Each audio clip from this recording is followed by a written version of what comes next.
Hey guys, and welcome back to NTom and Volk's Spot of PC. Today, we're taking a look at Party Hard by Pinfold Games. It's a bit of an odd beast. It's basically an action stealth 'em up, if I'm reading the wiki page here right, and the goal is to go to parties and essentially murder everyone in sight, which, maybe it's best that I don't go to parties, you know?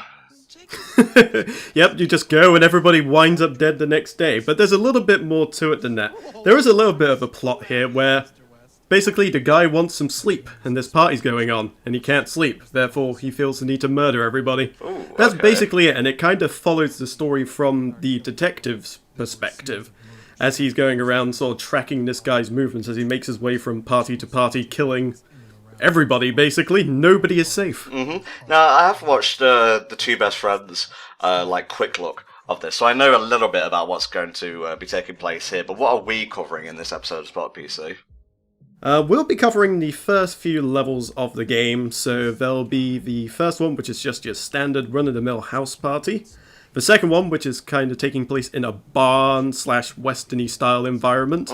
And then the third one's taking place in a nightclub. Okay. Apart from that, there are also many levels that also feature in different places. So you've got roof parties, pool parties, beach parties.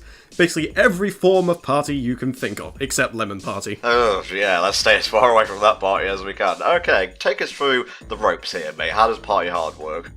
Well, your character is the rather dashing man with the white face and blue and purple attire, and you just gotta move around, either subtly or not so subtly, Like and that. attempt to kill off everybody that you can. And the idea is that it's not always a simple case of run up to guys, stab, rinse and repeat, because you've also got to deal with the heat on you, and also you've got to try and be a bit more subtle as to the other partygoers not catching you doing the dirty, as it were. But of course, that cop just doesn't care, and I'm just dancing while there's 4 corpses, you know. Huh. Was that the tutorial level then? Because I don't recall seeing that. Yeah, that was the tutorial level. It's a very simple bare bones thing. It just tells you all the things you can do. Basic, go up behind a dude, stab him, using the environment, and being careful as to who you pick off as your targets as well. That's another really, really big one, because especially in the early stages, it's more to the point of who can you pick off, like, just out in the open alone. But then after a while, you get like this odd, like, 8-person conglomerate that you just can't budge unless you do something specific or special. So usually the start is just using the environment to score as many kills quickly as you can, and then sort of like clearing off the riffraff as they come. It's kind of like a pixelized version of Hitman with a bit more humour to it. Yeah, I guess so, although you're not putting on disguises or anything like that. I think you can actually play as different people or wear different costumes though, is that right? Yes, as you go through the story and do special tasks, you will actually unlock more characters throughout the game, although most of those are spoiler related, so if you want to find out, you could either watch a full playthrough somewhere else or try out the game for yourself. Oh, a horrible tragedy has occurred in the science department. That's actually a meth lab, I believe. Oh, well, I guess that's the fancier name for a meth lab. Yours is the more polite term. The room layout actually does change somewhat randomly. Like, the actual layout stays the same, but the contents of the room can change. Like, you'll have different people occupying the rooms, or the rooms will change completely. So that meth lab might just be like a hippie den, or just a standard run-of-the-mill bedroom, or something like that. What's the difference between the two? Not a lot, really, if I have to be honest with you. I'm trying to give some credit here. Oh, I'm sorry hippies watching this video, if any of you exist out there. But yeah, it starts off fairly simple. Like, you don't get any special or unique characters just yet. As you go through the game, you like get bodyguards and things like that that hang out, and they're a little bit more difficult to stab, and will actually try and kick your ass if they spot you doing anything particularly nasty or unruly, like trying to get into the VIP area when you're not supposed to. Oh, he very nearly got caught by the police there, mate. And he just doesn't seem to care that he just ran over some dude as well. If anything, the police is a real monster here. Yeah, I was gonna say, what's that goal, like, near the front door? Yep. The police just don't care if they run over people. It's just one of the things that happens, and you can actually use it to your advantage as well. By starting a fire deliberately to have a fire engine come by and just mow down a line of people, that sort of thing. Jesus. I believe that could also be used against you, though, because you can be run over and killed instantly. You can be run over, yes. Sometimes not always killed instantly, but it's certainly something that you have to be careful of. Well, it's kind of hard to take people out when both your legs are crushed. Yeah, that's true. And your arms. And your spine. Pretty much everything, really. Yep. So, as you can see, you can probably figure out what the obvious problem is going to be in this particular first map, and that's the center part, where the DJ is playing and there's just people dancing around. There is no chance of you just going on a mindless stabbing spree without somebody noticing. So, whilst you're going around, you're kind of trying to think of a plan to take these people out as you're taking out all the odd stragglers here and there.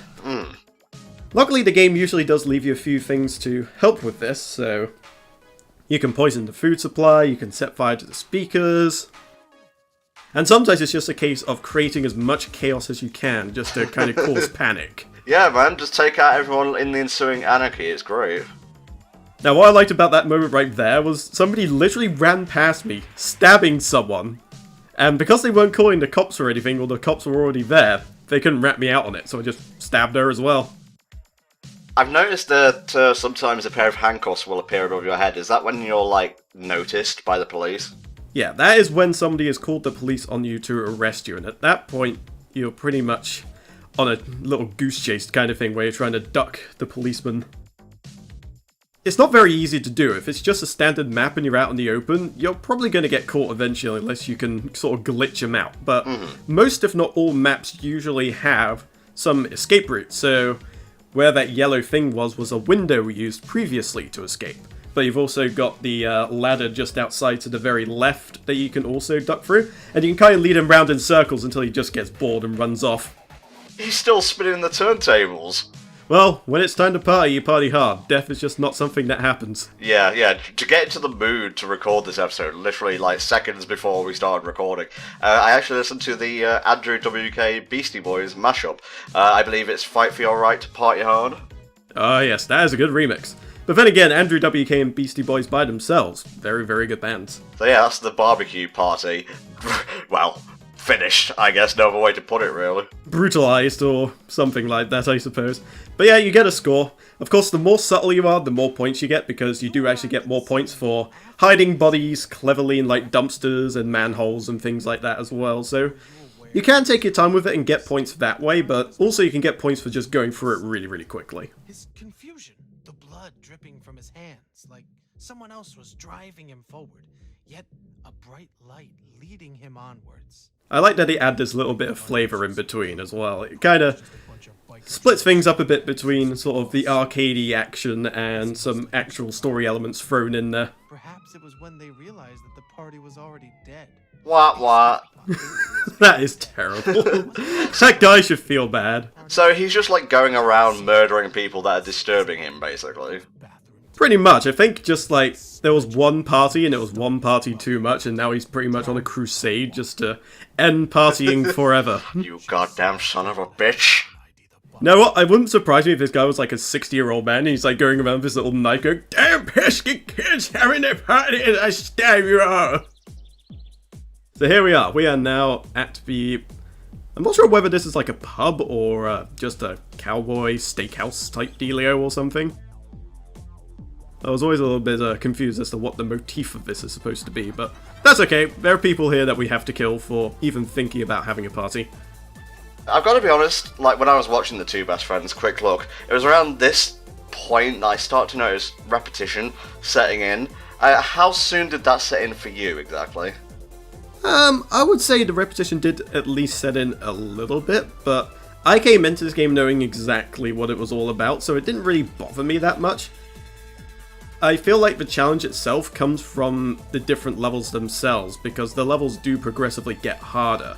So, from how you're meant to actually go about killing everybody is changed from level to level, so sometimes it's not always as obvious as, oh, there's an environmental thing here, I can just kill a whole bunch of people in one go. Sometimes you don't have access to that.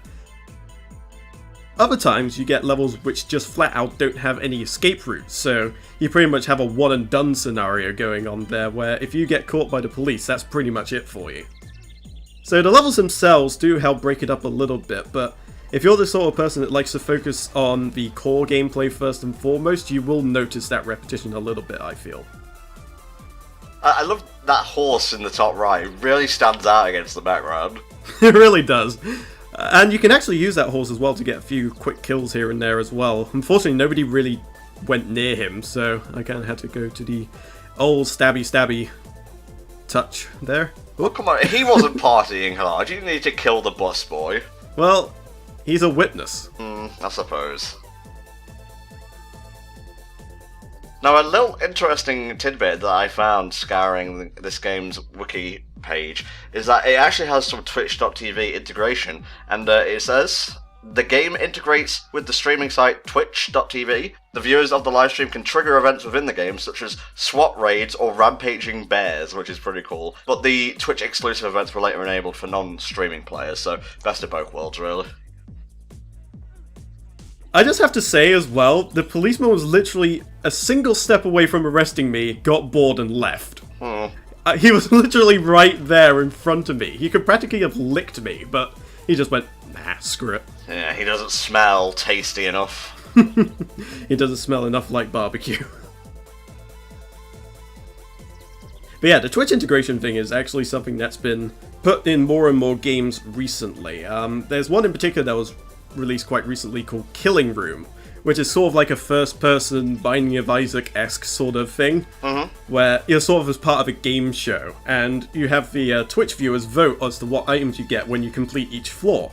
So they can either make your life a lot easier or a lot harder. So they could get you like an extra life one time, or they can put you on LSD, so you just like start hallucinating and seeing colours and all that sort of thing. I imagine platformers would be great for that sort of thing. Oh, you need an extra block to jump on? Too bad, no block this time. Yeah, I mean, it's the whole thing of some Twitch viewers just like to see you suffer, and that's perfectly okay.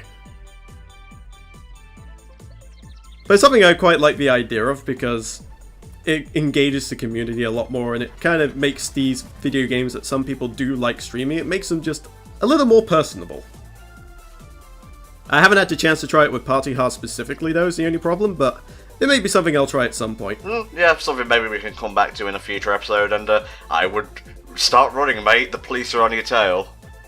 That's okay, I'm leading him on a wild goose chase. Going from one room to the other.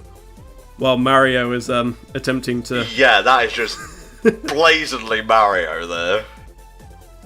If you see him in the first level as well, he will sometimes exit the level, as it were, through the toilet. I'm watching you, Mario. Now he's going to say hi to the Ninja Turtles. Oh, okay.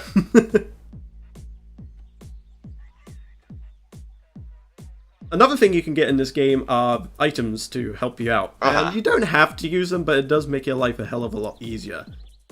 So, as I mentioned with some of those levels where you don't actually have escape routes, so if you get caught, that's basically it.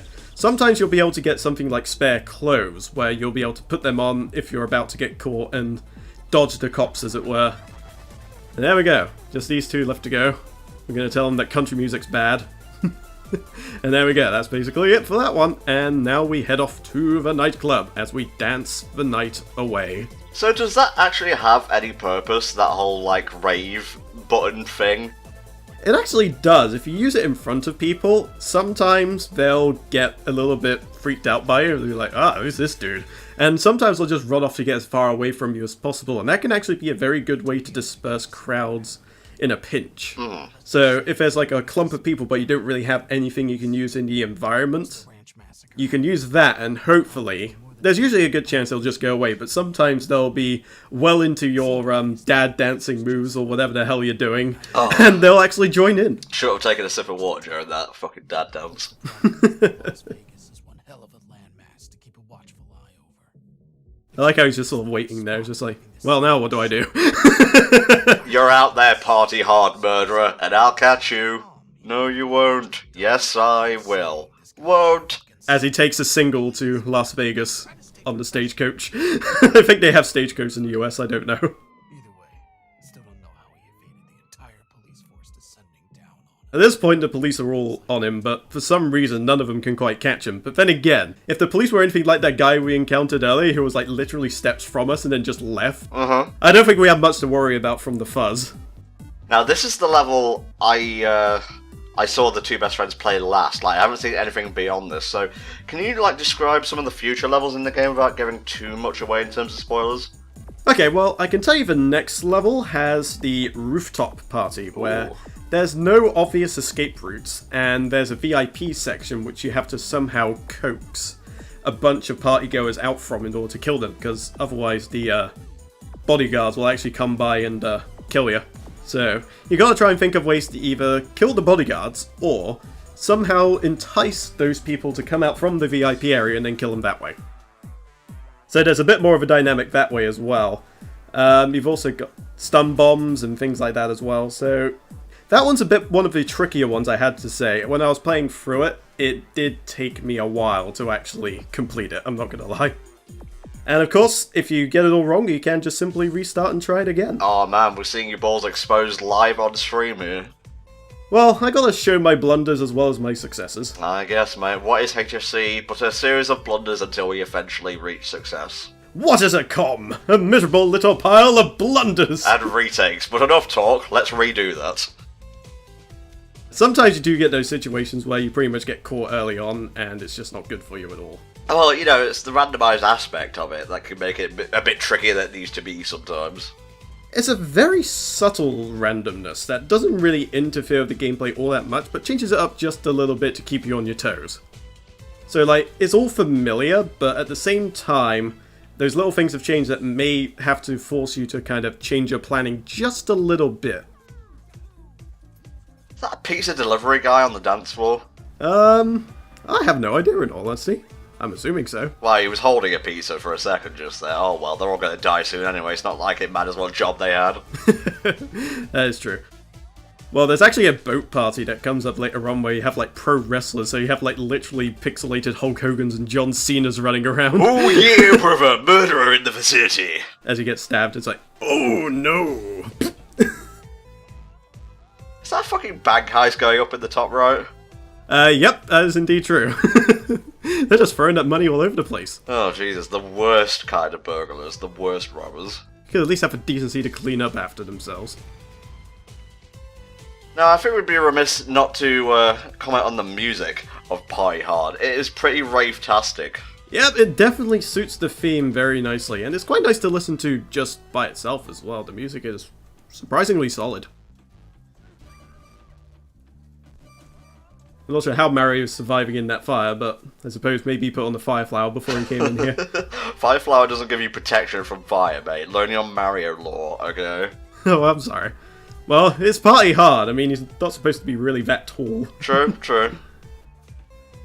I suppose while we've got a few minutes left and we've kind of exhausted all topics to talk about in terms of the game itself, what's your history with the stealth genre? What other games have you played? Well, let's see. There's Metal Gear Solid, which I am rather fond of. I've been playing through most, if not all, of those games, so that's been pretty much one of my go-to stealth games. Apart from that, there've been the odd games here and there, but nothing really of note, I don't think. Apart from Gunpoint, which we covered earlier. And what about you? What kind of stealth games have you enjoyed? I'm, like, historically bad at stealth. Like, you put a stealth section in a game and, oh boy, it's going to take me more than a few tries to get past it. But I kind of like the stealth in Beyond Good and Evil, because I think it strikes a balance between, like, challenge and frustration. Yeah, I can understand that. I mean, I haven't really played much of Beyond Good and Evil, but what I've heard, it is a very, very solid game. Oh man, you killed the fucking pole dancer. Well, she was feeling a bit lonely out there, so I just decided to put her out of her misery. Yeah, send her to the Great Silence, Jesus Christ. Another thing we picked up just now as well is a poison bottle, so I've been trying to use that to good effect as well, just to pick off people in the crowds inconspicuously. Well, you're gonna need to change your clothes now, it's all wet. Ah, they won't notice. Soon there won't be anybody to comment on it. Here we go. Now I'm at the point where I'm trying to pick my targets off as carefully as I can. Yeah, the thing about this level is, there's a load of, like, wide open spaces. Like, at least in, like, the house party at the start, there are a load of enclosed rooms, but here there's very few of those. It's all very open, so it makes picking your targets a lot more tricky. And with the rooftop party especially, it's all wide open areas, so you have to take distance into account there as well. People can notice things from quite a long ways away. Most of the time. Sometimes they can be oblivious to you stabbing a person right next to them, but for the most part, they do notice these sorts of things, so especially with the rooftop party, you gotta be careful. Can we just rave for the last minute of this part? I'm kind of digging the soundtrack. Yeah, it's pretty good. I'm not sure if they added this later on, but most of the levels here actually have 2 soundtracks. I think before it used to be just the one, but... So here we go. We're gonna put our dance moves to the test. Dude, seriously. Get lost with this shit. Well, one person's getting into it. Yeah, rave party, it's your boy Guzma. Oh, for God's sake. So, as we come up to the end of this part, mate, final thoughts on Party Hard.